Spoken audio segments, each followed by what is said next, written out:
going down. Either way you meet it, guaranteed to go down. Meet me in the. Meet me in the. Meet me in the. It's going down. Guaranteed to go down. What's up, y'all?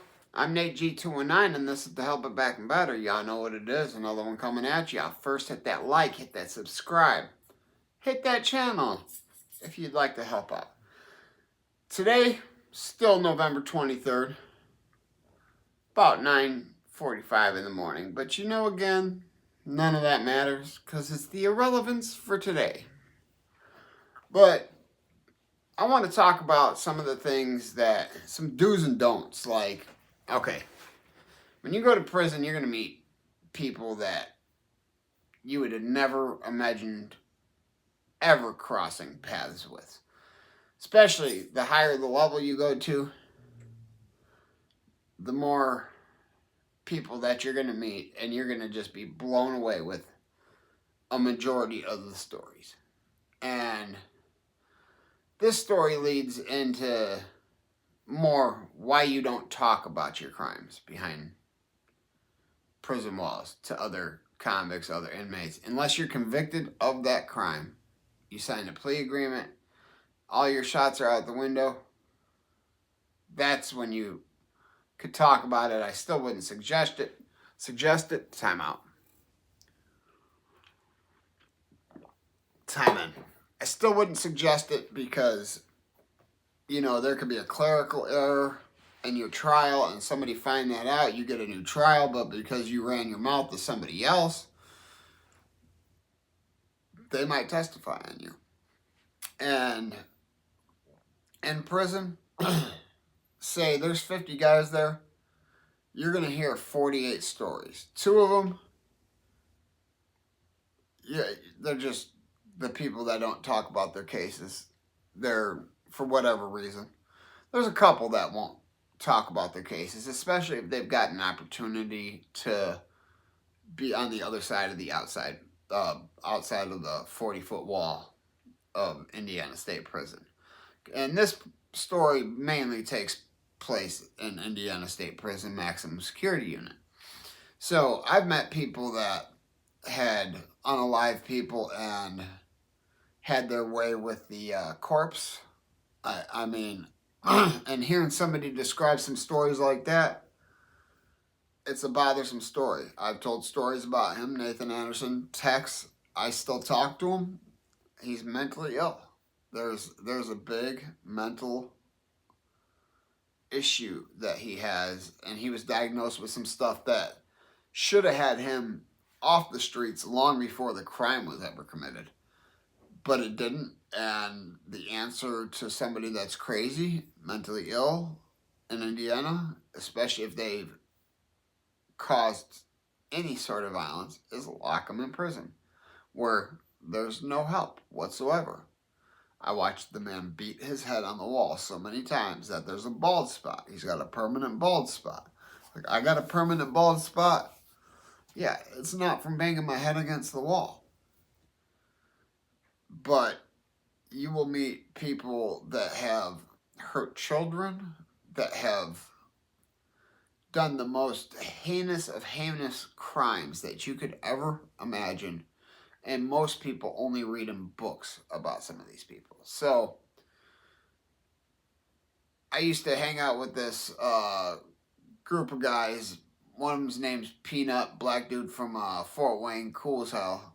He had a lot of time, though, and he was under the new law. He had like 80 years under the new law. So he had to serve a lot of time. Paul Wall, he was given a 40-year sentence on his first offense, but it was under the old law. So shout out to you, Paul Wall. You should be coming home anytime. Paul Wall was like 5'4", white guy, one of the most athletic people I've ever seen in my entire life. He played football, basketball, soccer, and he could hit that rim. I mean, no questions about it. That's another thing. When you're in prison, there's so much talent, whether it be from playing sports or drawing. There's just so much talent that's wasted. It's not even funny. It's such a sad thing. Because most of these guys could have been something huge. I could tell you at least 3 guys that should have been NBA players. I mean, but back to the story. Why you keep your circle small, keep the people who you talk to smaller, and never divulge some things that you've not been convicted for.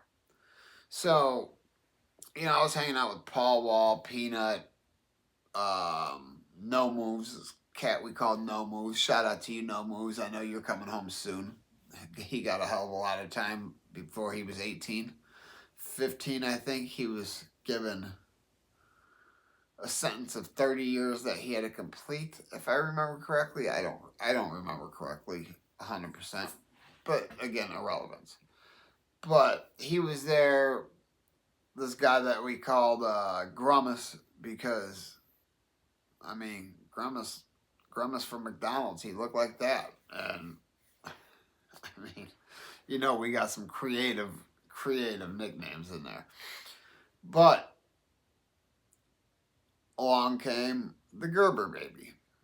The Gerber baby's name was Zachary Doan, also out of Fort Wayne, like Peanut. Actually, I think him and Peanut might have went to school together, or at least they were in county jail together. That could have been all it was. Peanut was there on an armed robbery.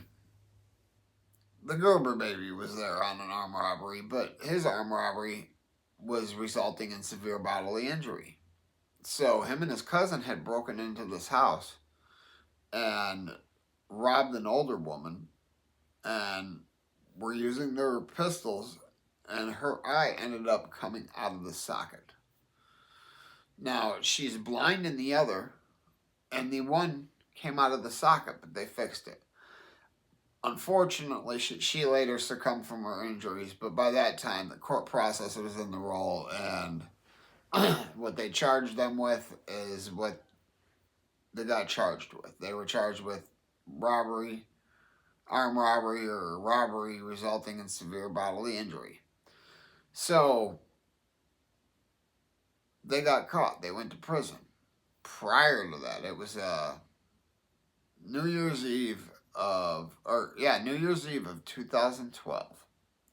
So December 31st of 2012. They wanted to get some money. Zach wanted to get some money to go to the roller rink. And his mommy didn't give him the money, so he went to an antique store and robbed it. Not only did he rob it, there was a man that he attacked, made open the cash register, all that. He beat the man with malice. You know that stick with the chain? I think that's a malice. If not, it's some medieval weapon that nobody wants to get hit with, especially in the head. And it was over such a small amount of money. I know under $50 if I remember correctly. But Zach was bragging about this. Zach was bragging about this murder. Like, who the hell brags about a murder you got away with? Especially when you're in prison with a lot of guys that want to go home. Me included. I wanted to go home. But, realistically, I only had 2-3 months left on my sentence. And I was going home regardless. But somebody else that had a lot more time went to the police. So, a couple years back, I decided, first of all, it took me days to figure out the Gerber baby's last name. I knew it was Zachary. I wanted to say Dorn. Nothing was coming up. And Zachary Doan.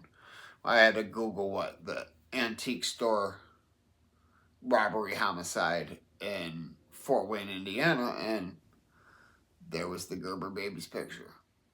But him talking and bragging about this, unaliving a man over a few dollars in an antique store, spread around the prison like wildfire. I mean, yeah, people are supposed to keep secrets, but let's be realistic. They don't on the streets. Very few do in prison, especially if they got a chance to go from a 80-year sentence to, time served. They're going to go home tomorrow, especially if they've been down 20, 30 years. But I also believe a lot of the guys inside prison have more morals than they like to express, more than they like to show, because having morals is just something within. And if you had a mother that loved you, a father that loved you, and you were taught correctly,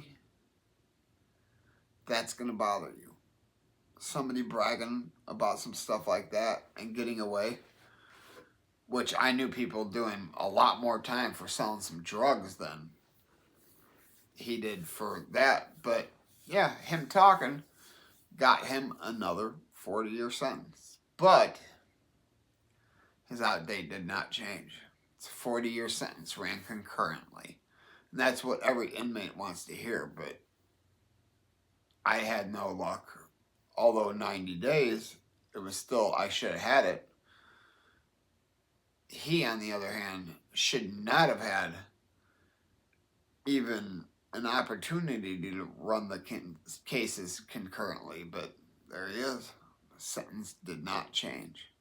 And the last time I saw this man, he owed $300-400 out and made sure he got himself busted with a shank knife so he could go to the hole and not pay his debt. That's the type of man I'm talking about. The Gerber baby. Man, dude was ugly. But hey guys, I hope you liked today's story. And if you did, please hit that like and subscribe. Hit that channel if you want to help out. Always remember, never forget life's choices, guys. You never know who you're going to meet. You never know what you're going to hear. And always remember, if they ain't hating it, you sure as hell ain't making it. Peace.